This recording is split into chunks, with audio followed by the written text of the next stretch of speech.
Welcome back to All Things Acura. I'm Matt. And I'm Justin. And we're back. And, it wasn't that long ago we did a recent one. And then we said there was no news.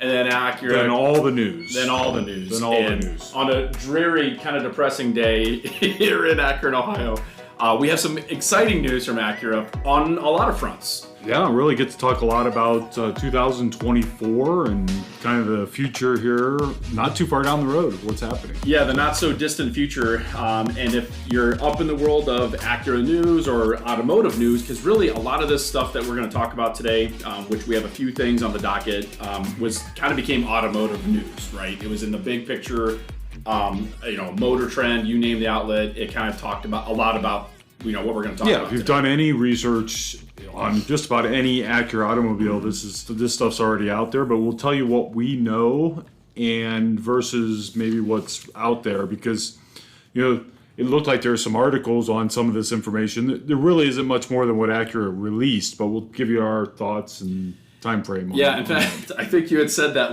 we didn't know, and then Acura released that stuff, and we had to go looking for it or something. In fact, unnamed Acura person actually said, "Well, I read that article on Motor Trend before I heard." So So you guys are. We try to if you're out there, you're going to hear some of this stuff, but we'll tell you what we know. There's still a lot of stuff that we're going to be learning about. A lot of this stuff as time goes on.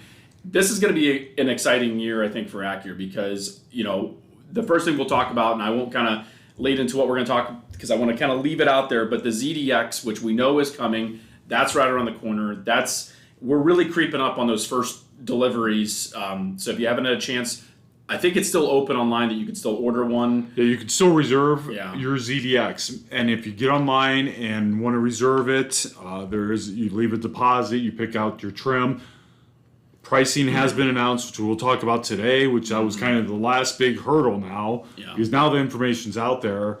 Those are when you reserve it online. Initially, that'll be the first ones that come out. So yeah, and so that's so. I guess we'll kind of jump into that first with the ZDX, and just kind of talk about the trims. Now, I think at first, I don't think we thought there was two trims. I think we didn't know exactly what trims we were going to have, but they have.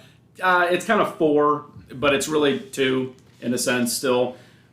So we have the A-Spec all-wheel drive. There is the A-Spec single motor rear drive, the Type S, and then the Type S has just a performance wheel and tire version of it. So, there's still kind of just two, but ultimately there's four on the sheet. So, which do represent different pricing differences. Right. So it starts out $64,500 and for the rear wheel drive single motor. And I think that's the number that everybody was waiting to hear. Like, okay, where's this thing start out with? That does not include destination charge.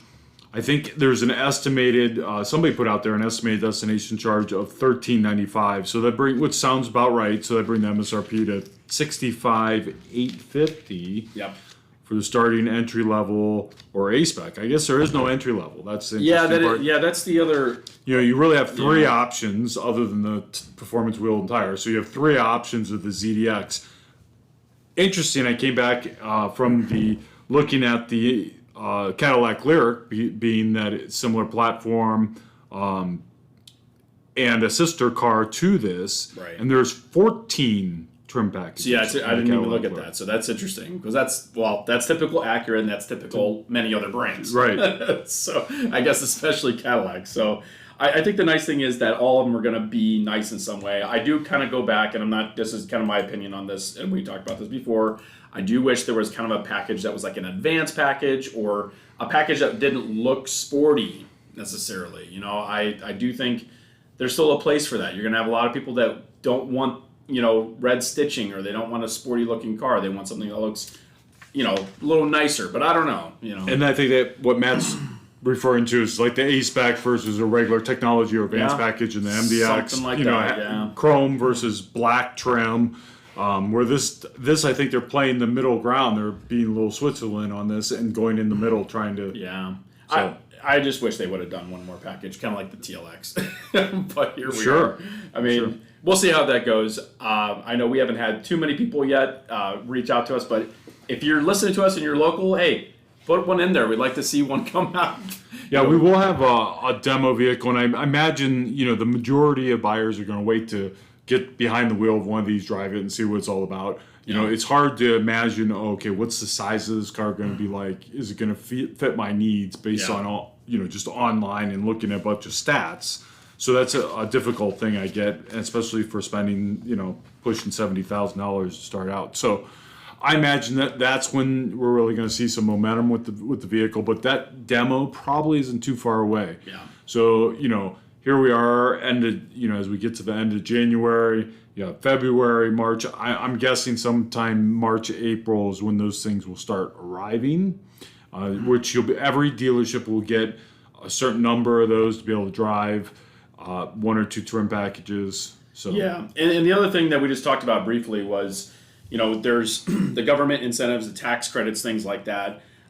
There's a little sentence that just says the pricing doesn't yet reflect the application of any government incentives or tax credits to purchases or leases. So I know that's something, I think we're still waiting on information on that regarding that. So I'll be interested in seeing how that plays out. If it exists or not. So right, then I think that's going to be a hot topic. That'll probably be when they walk through the door, the first question they ask. Right. Does your ZDX qualify for Right, X, and right? we do not know yet as of this video. So obviously, there's still lots to learn. The other thing that's going to be interesting is, we were watching something just a little bit ago, but with regards to, Acura is trying to ease that process in terms of helping people get electric, in their house, or giving them some type of credit to help them get electric in their house or wherever they might be charging. And they came up with some options. Right, so there are some options actually that's included in the price of the ZDX. And there's like 3 different options depending on whether you want to set up home charging for yourself with a charger that's installed at home, and vice versa, having credits that you can use at other chargers.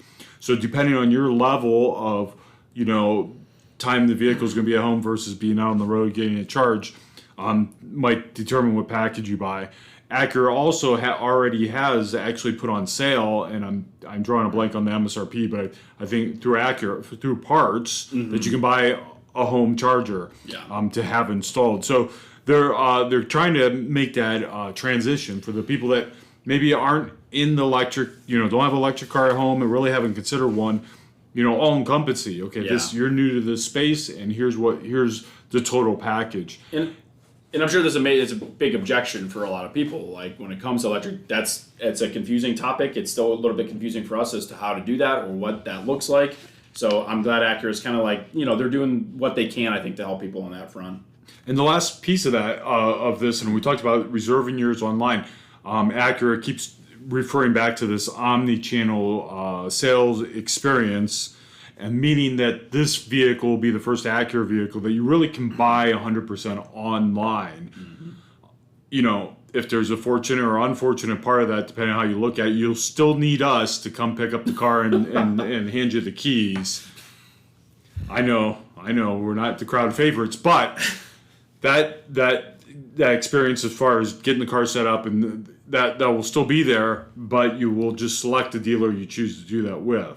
Correct. And a little sidebar from that, because currently the big piece of technology, there's lots of technology in cars, and people have experienced what cars offer over the past couple of years. Obviously, this is a much different scenario, along with the fact that Acura had their AcuraLink app. I would just make sure when you go to the dealership, find someone who might be able to help you out with that, because there's going to be lots of enrolling in subscriptions, questions regarding how a lot of that stuff works. So, there's still going to be a lot of stuff that I think that we're going to be beneficial for to make sure that you're set up. Yeah, I think what Matt's trying to say is make sure you like your salesperson you're buying the car from. And the dealership, because there's going to be some questions. Because you're going to need their support in getting this thing rolling. And not to say that you can't do it on your own, but inevitably, that there's just enough stuff that you want to get working, or why'd you pay for it? Why are you buying it if you didn't care if it has it? So, yeah, absolutely. And that's our part of this puzzle, is just to help walk through that whole process. Now, as time goes on, I'm sure you can still purchase one of these through your dealership. I don't think that there's going to be a hurdle there. Yeah. They're just giving you that option to be able to say, hey, I'm going to do this from my living room couch, and I don't want any part of anybody going through that, and you can. So Yeah, you don't have to stop by and see our friendly faces. initially, and I think we talked about this in the past, initially for this car, the orders, when you place an order through Acura.com, that is the order that Acura is going to receive. In other words, in the past, if you were trying to order a car through us, and we went through this a little bit, with inventory shortages and what have you, when you're trying to find a car, you have to reach out to the dealer, and the dealer would then gather information, check on availability, place that, try to fill that order with Acura for you. You skip that whole part of the loop. In other words, you'll go straight to Acura. They will place that order and fulfill that, and then they'll tell us when Bob's, Sally's ZDX will be delivered here. Right. It's not us, handling that whole side of that process. So Yeah, and I guess that's one thing we haven't. I guess I'm making the assumption, and I don't know how it's going to work yet, but obviously this is a one price thing, right? Like that's a great question, and if we explored that, that's. If you buy a Tesla today, and I think that's how it's set up. I mean, you don't go to the Tesla dealership and say, that's a great price, but I'm not paying that. They say, well, you can see if something changes, because obviously they've lowered their prices and stuff. And I'm not sure if that's how this is going to work or not. I mean, that's a great question. Right. You probably hit a hot button there. I don't know. Right. It's kind of been not talked about at all, and I realize that most manufacturers, they don't talk about it one way or the other. Maybe Tesla probably does, or maybe Saturn did back in the day. But here we are, and I don't know yet. So yeah, we don't know, and the Acura has made the decision to put these vehicles on sale that way. Well, it wasn't a choice of the dealers to do that, and not that we're opposed to it either way. It's just that was their decision to do that. Right. This sounds like the test mule for times moving forward. Eventually, I imagine all vehicles as they roll out, if this works well, will be available to buy online. Pricing, though, that'll be a hurdle, right? We're gonna have to figure out how that plays out. Yeah. For the time being, we'll know more as time goes on here. Yeah, but, that's the only time we'll tell on that. Depending on obviously if we end up getting ZDXs here. Oh well, that's what I was getting to with the ordering. Is it's gonna be a while before you could just roll in, and I don't think it's gonna be June, where you can just roll in and say, I see you have a white one, a blue one, and a red one. Which one of those are available that I can buy? Right. I think that's gonna be a while. I think they really are gonna do this like an order car for the short term. They're trying to monitor. Supply and demand, and what they feel is going to be the right amount of these to build. Sure. So that's what we have on that. That's what we know. Yeah. That's what we know so far. Might be a while before we have a row of them sitting out there that you can come pick from. Yeah. If you're interested, you can reserve it. Get online. You now know the pricing. You can build the car how you like. And I think the deposit, dare I say, but it is a refundable deposit. Like, you haven't been behind the wheel this, you don't know what we don't know. Right. Maybe it won't work for you. So this isn't, it's not the end of the world if you get on there and decide. Yeah, and it's a mass-produced car still, so it's not like it's an NSX where when you're building an NSX, that's for you, But in this case, this is a different car altogether. So. It's gonna be exciting times, exciting stuff to see how it plays out. I didn't go back and look and see where the sales of like the Lyric have been as far as another car in its class. I know Tesla's kept lowering the price of theirs, and I haven't seen where that. Well, we have the Chevy store with the. Is it the Blazer or the Trailblazer? It's called the Blazer. Oh, the Blazer, yes. Yeah, the Blazer, and I think they're still hanging out. Yeah, they're still hanging out. Well, I think they went on stop sale. I think they had. Oh, did they? Okay. Those, so. Okay. Well, hopefully that's not the case. Yeah. Well, hopefully we'll get past that in the next several months, so we don't run into that with the Acura. But on to vehicles that do exist, and news that is going to be good to know. And leading into, the ZDX is going to have Acura's first integration of Google built in, which means what, Matt? Leads itself into a whole new change, Justin. A whole new change. We're seeing we're seeing stuff we ain't never seen before. So Acura moving forward into the MDX world is so they've already announced 2025. I know, but we're going to talk about it. We're going to talk about it. Everyone wants to talk about it. Let's talk about it. That's true. Everyone does. We're going to touch on this subject. Yeah. See what I did? We're We're going to touch on this subject. Or maybe we're not going to. Well, yeah, never mind. So Acura finally announced that for the 25 model MDX, they're replacing the touchpad with a touch screen. R.I.P. Touchscreen, no more. No pad, no more. No pad, no more. So I know a lot of people expected that to happen. Actually, with the 2024, there was lots of rumors of that. Remember what earlier in the year before that came out? So the rumors were heavy. And Acura said, well, this 25 marks the kind of mid-model refresh for the MDX, and they said, okay, we're going to do this. We're going to pull the trigger on this. I really anticipated what I'd been saying all along, that they do something together. Yeah. Which touchscreen, touchpad. Yeah. I have a little tier. I kind of like some of the touchpad features. Yeah, but I know the 99% majority of the public. Well, I wouldn't say 99. Yeah, most people that have them pretty much learned how to use it and get along with it. The media doesn't like it, and the people, the prospective clients, think it's a turnoff. So it's a good thing they're moving to the touchscreen. You get what you want. If you want things on a touchscreen, you get a touchscreen. It just cracks me up because I would never forget, 10 years ago in the MDX when I had two of them, everybody complained like there was no tomorrow. Oh my God, touchscreens and touchscreens, and now we can't get enough of them. We want to sleep on touchscreens. We want touchscreens in the bathroom. We want touchscreens everywhere. So I hope you get your touchscreen, and all of them.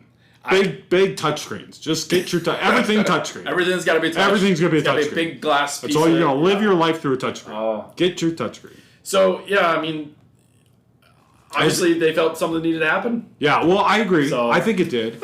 I'm not disagreeing that it didn't need to because there were so many people averse to it. I think it was good that, there was merit to what they had developed in conjunction with what people thought. Yeah, for sure. And I know we sat here and defended it quite a bit, and I did. And if you go online and actually read forums of people talking about, there's a lot of people who actually will.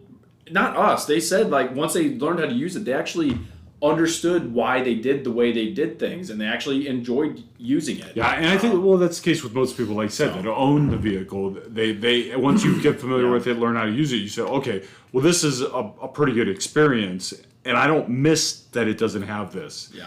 You think you want a touchscreen until you have a touchscreen in a car, and that's my point. I know Tesla has a TV monitor, and that's all you want. It's not a great experience. I'm just saying that is not. Matter of fact, we just read an article the other day. One of the big manufacturer, I won't even bring it up. One of the big manufacturer is dropping things from the touchscreen and adding physical buttons because it doesn't create a good experience. You have to look at the screen. You have to play with the menus. Some people just want to be able to push something and turn things on and off. So touchscreens are good for certain purposes, and I think that the flaw with Acura is they didn't have that. Just those simple things that you can do on a touchscreen that people wanted, and then the rest make accessible somewhere else. And it's hard to find that between a lot of buyers, right? So you just give them all a touchscreen because that's what they want. That's what they want, or that's what you think you want. It's no different than as you look at technology over the years. And the famous line is, if Henry Ford listened to what consumers wanted back in the day, we wouldn't have cars today, right? That's a great point. We'd have different horses, that pull our buggies, because that's what people wanted, right? Yeah. So sometimes you don't know exactly what you want. You think you want more touchscreens, but that's not necessarily what you want. You want just easier use of certain things in the car, right? Yeah, absolutely. And I would agree, navigation and stuff. That's where the touchscreen probably comes in, and you like to scroll around. But in real world applications and purposes, I bet if you found, I don't know how many times you're using that. Yeah, right.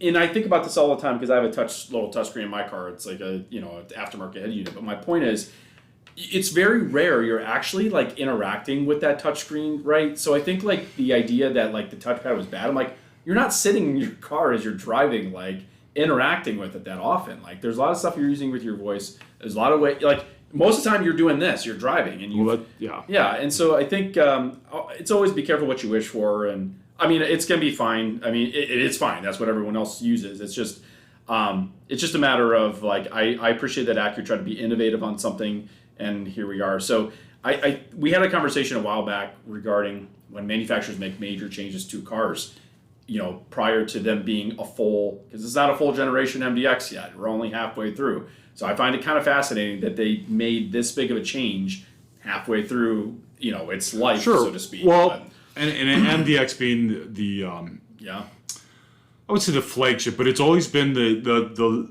leader in its class since day one. It actually invented that class of a unibody crossover SUV with 3 rows. So they want to be innovative, and they want it to stay as relevant and its top of the class as it can. And it still leads that class with or without the touchpad, right? Yeah. So just showing that, hey, how can we elevate this to the next level and give people what they want?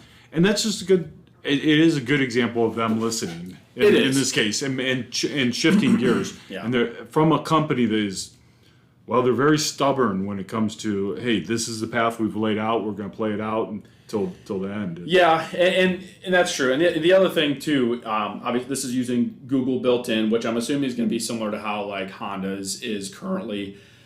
This is going to be kind of new for us too, and they're dropping the ELS Studio. That sounds so. The new system sounds promising, right? And that was something that I didn't. Our speakers have been great. The brand has been great over the years, but I think that these are little things that as you're in a consumer in a market and you're comparing to other brands, and you have it's always these hot button things like how big is your touch screen, right? What sound system are you using?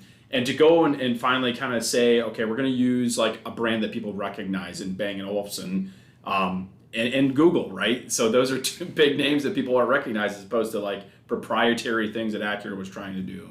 So, it's a whole new ballgame ultimately for the MDX. We'll see. And actually, I'm actually curious to see what they do with the center console.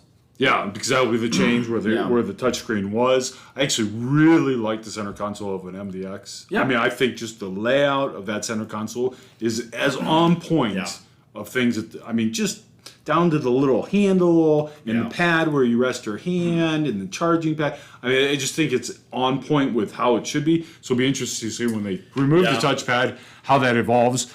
Hopefully it's not much. It says a more usable center console. So. Well, you take away the touchpad, you got more space. The other thing, you have a little cup there for you. That's right. Add another cup holder for your Stanley mug. Right. But the other thing too is like the previous generation MDX had a really big like console, right? And the current generation it got pretty small, like probably at least half the size. And a lot of people kind of miss that. So I'll be curious to see if they make that bigger. It'll be interesting. So that's good news. Now the next question is, when's that coming? And this is probably the piece of the news that's really shocking that they announced it. Is over 20 years that I've been with the brand, they've never announced things like this. Yeah. Changes to a vehicle prior to that vehicle being available. Yeah, which is interesting. So. That leads us to believe that this model release will be sooner than later. Yeah. What's that mean? Well, we know we have cars on order pretty much almost through March. So maybe they'll start production March, April, meaning that it could be an April, May type launch on the late car. spring or something. The challenge with that, which is always a challenge, is they try to stagger the launches of vehicles, and we know you have the ZDX coming around that same time. So is this going to come after the ZDX? Is it all going to come at the same time? It'll be interesting to see.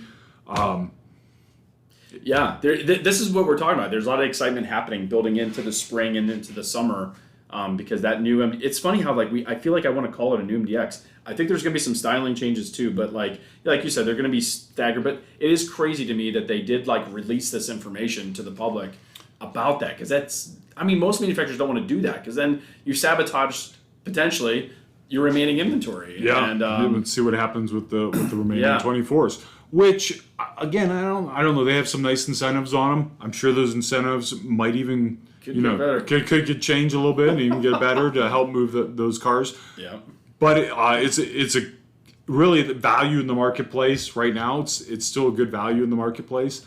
So I don't know. It'll be good stuff. So they also talked about two other things. The RDX. Yeah, the RDX, which This is what I was talking about in previous podcasts. Like, what are we doing with this thing? So we expected an RDX change kind of this year. I mean, really, it's time for it, right? Is it this year? It's supposed to be this year. technically. So for the 25 model year, it would be changed. And they talked about it. It's going to be changed, but they didn't release much information. They just want to let you know it's going to be changed. Right. I think that's all it said. Receives upgrades to enhance its appeal and functionality. So what's interesting about that statement is they're not saying that it's going to be a different car. They're just enhancing it. So are they doing the same thing with the touchpad, touchscreen? Are they keeping the car the way it is and just making these minor tweaks to it, or is it going to be a different car? So that time will tell. Guarantee, well, I don't guarantee anything, but that'll be later in the year. I mean, expect that to happen late summer, early fall, before we see anything like that. Because there's one more thing that they also announced. No. As we just keep going farther down this rabbit hole. Right. This was the shortest, most informed press release Acura's ever released. Like literally. Whatever. And that is that they're adding another SUV to the lineup. They've been telling us this for a couple years now that this is in development. It's coming. And they let the cat out of the bag that it is coming. It's no surprise because I think there was a smaller model already in China.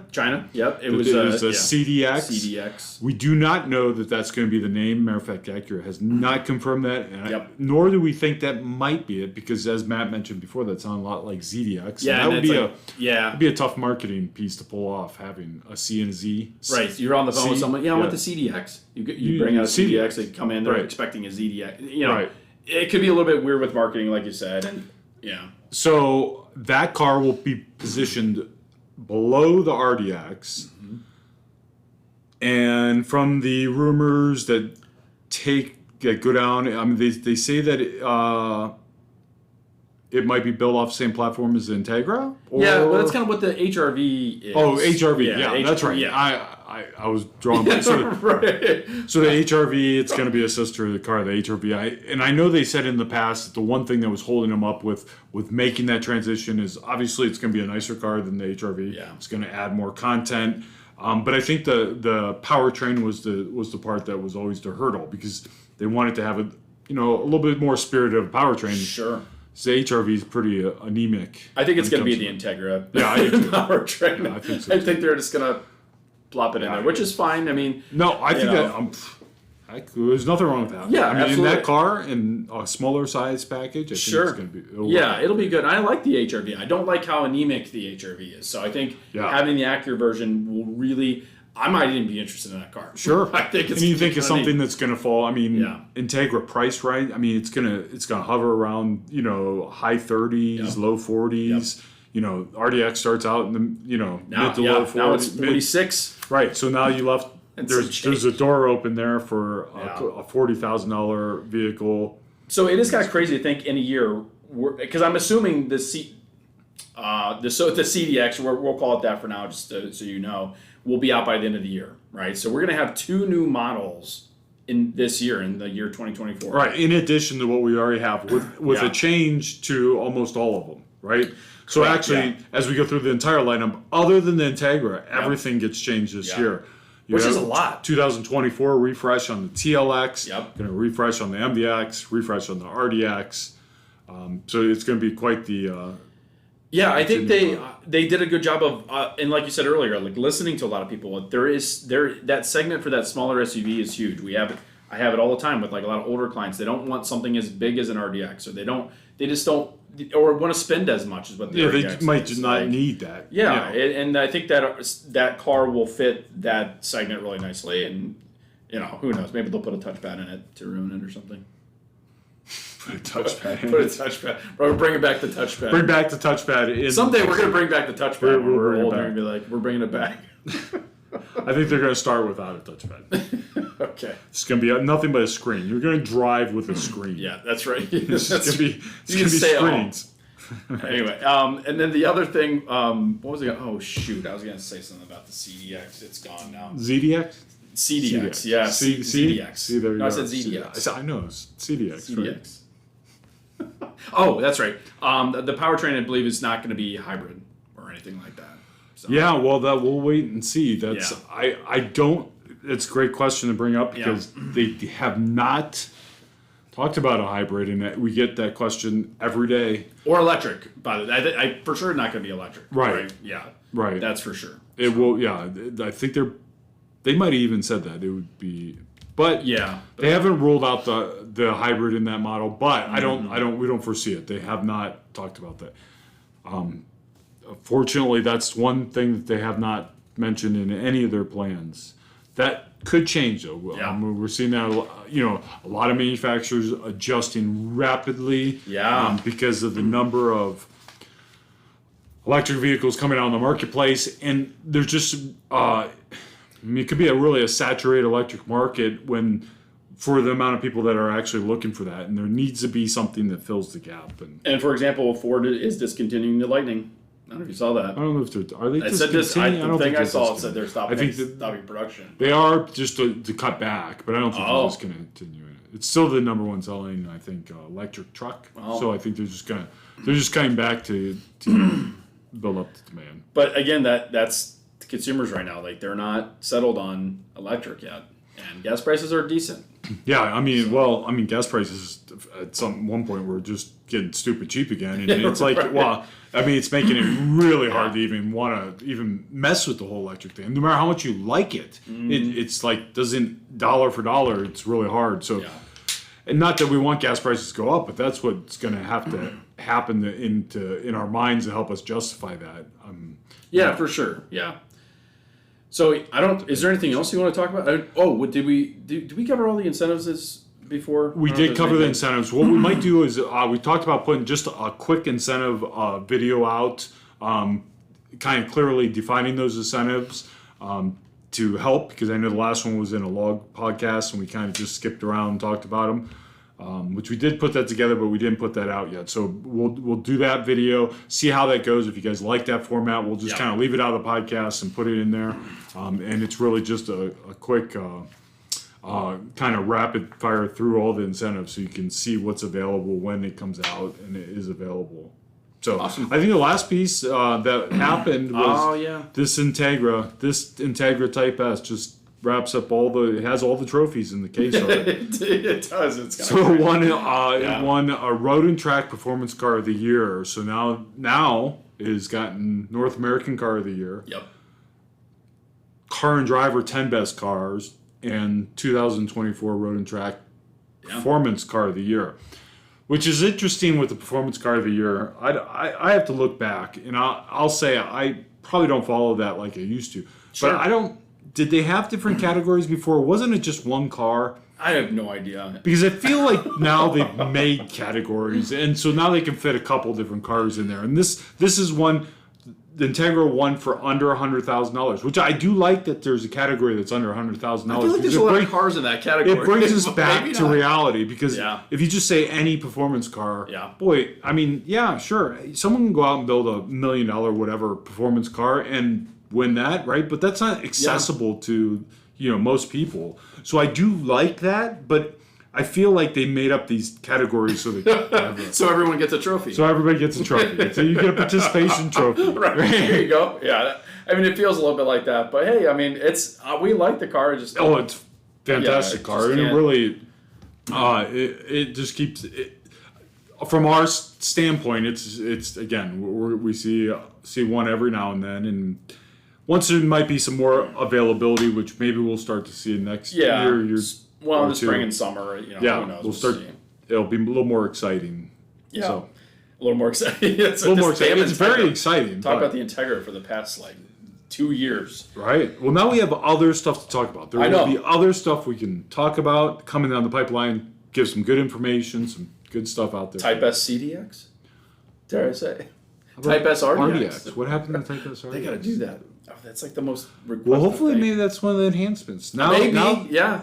Hey. That's what. Stay tuned. A lot of people have been waiting for that. We'd be excited for that. Right. Well, thank you everyone for listening, watching, however you're consuming us. We appreciate it. So make sure you drop any likes or follows. It helps us out a little bit just to kind of continue this. Hopefully the information's great. Thank you again so much for watching, and hope you have a great night. Sounds good. See you soon.